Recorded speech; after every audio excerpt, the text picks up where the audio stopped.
Hello, welcome to Cami Designs. Today I'm going to go over how to read yarn labels and crochet patterns. First, yarn labels. This is Premier Just Yarn Worst Weighted. You can get this at most Dollar Trees. Not all Dollar Trees carry this, but most do. Or you can go to their website and you can order it online. This is $1 at most Dollar Trees. Sometimes now I think it's $1.25. Other yarn that I use is Red Heart Super Saver. And these are both 4 worst weighted. And that will tell you the thickness of the yarn. And this also will tell you your hook size. So this one recommends a US hook I9. So that is this. It says I9 and it's a 5.50 millimeter. It will also tell you how many yards there are in it, how many ounces. And you'll need to know that when you're looking at a pattern and it tells you how many yards you're going to need. So if it calls for, say, 200 yards, you're going to need to buy 2 of these. These little images down here will tell you how to care for this. So it says machine wash, warm, tumble dry, normal heat. So this little thing here looks like a little wash machine with 2 dots. That means medium heat. There is this little triangle here with an X on it. That means do not bleach this yarn. A little circle with a dryer. That is a little dryer with a little dot in it. And that will tell you to do it on regular heat. Some yarn you can't put in the dryer. Some you need to just lay down and let dry on its own. And then the little iron. That's a little iron with an X on it.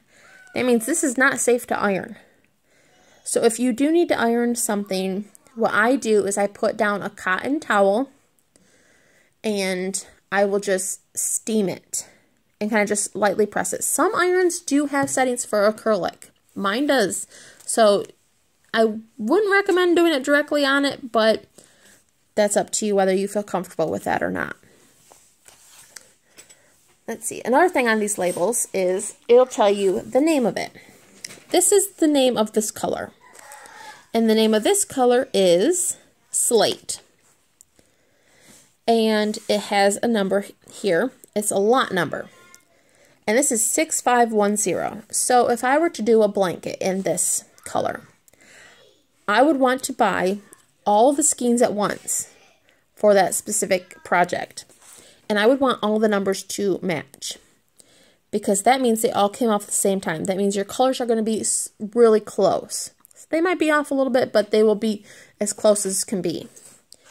Because if you do not have matching lot numbers, you might have this green right here might be a slight darker or a little more blue.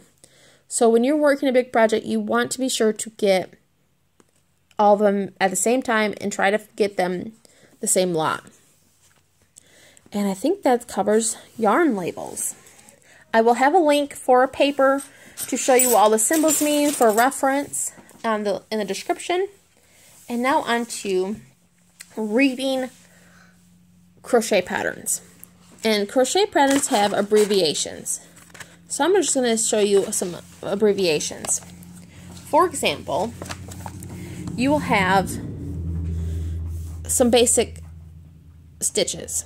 You will have a single crochet, a double crochet, a half double crochet, and I call it a treble crochet. Some people call it a triple crochet. There are also some other ones like chain, and so let me show you some of those. So when you're reading a pattern, for example, let me just show you one here. This one here shows your skill level, has how many dots, skill level. It's got skills used. Let me cover this up here. Skills used. Skills used, and it has a double crochet, a treble crochet, a post stitch. It tells you how much it's gonna, how long it's gonna be, the width of it. It tells you what size yarn to use, and then what they used in their pattern. And here is materials. It'll tell you you need 12 skeins of this. And it tells you what kind they use, how many yards was in it. So if you want to use a different color, you'll still know how many yards you'll need.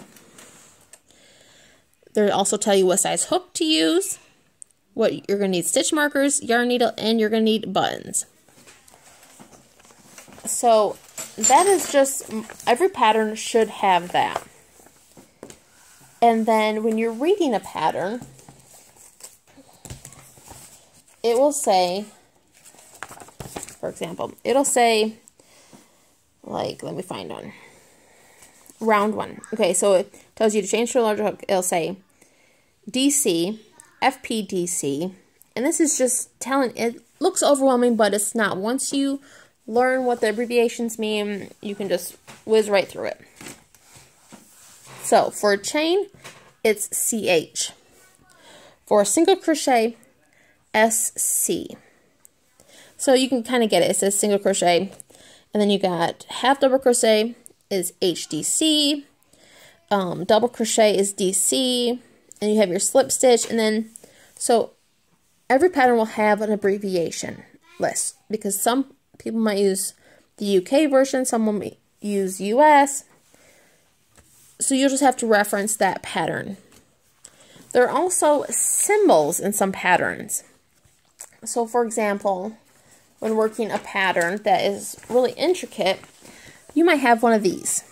It is a pattern, and it shows you the different stitches and what they mean. And so some you'll have, if it has something like this, you will usually have some kind of guide in the book to go by, or you'll have a guide to go by for that pattern. Like this one has my abbreviations, like I said. It'll also have my chart keys, so I know what each symbol means. Most have something like this as well. This is a yarn guide, so you know how many stitches you should have per inch, what hook to use, what hook is recommended, and your stitch levels. Here it describes your stitch levels. And so those are just some basics that you might not use every pattern, or maybe you're someone who likes to have that to go by. And just because it says to go with, turn this here so I can actually read it. It says to go with an I9 or a 5.5 millimeter. That doesn't necessarily mean that you couldn't go down a size. Like you could go to an H. It is going to change your gauge, your size of your pattern. Even if you go up in a hook size, it's going to change the size and the look of your pattern. For example, when I worked this pattern here, I did it with a J hook, which is a fairly large hook. This is a K. I currently don't know where my J hook is. It's probably in my bag. So this is a K. So see, it's slightly larger. But this yarn called for an I hook. So it is a lot larger than what it would have been if I would have done it in this. So when you are working a pattern, it tells you what your gauge should be. You should have so many stitches within a couple inches.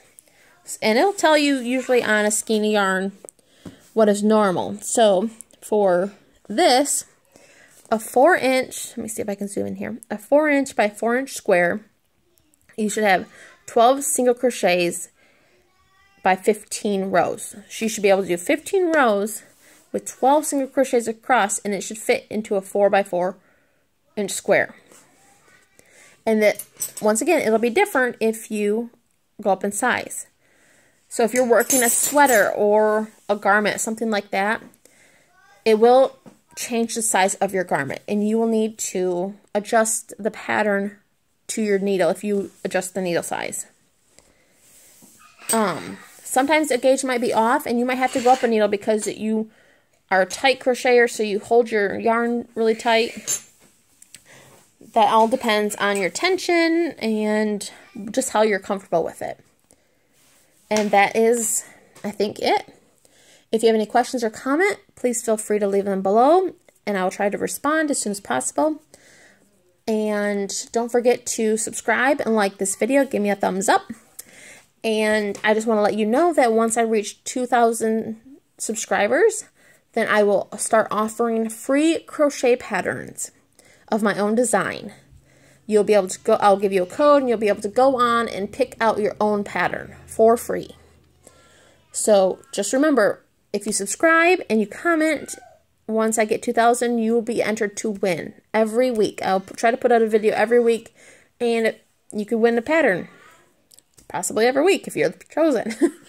So remember to subscribe and like, and I will see you in the next video. Thanks. Bye.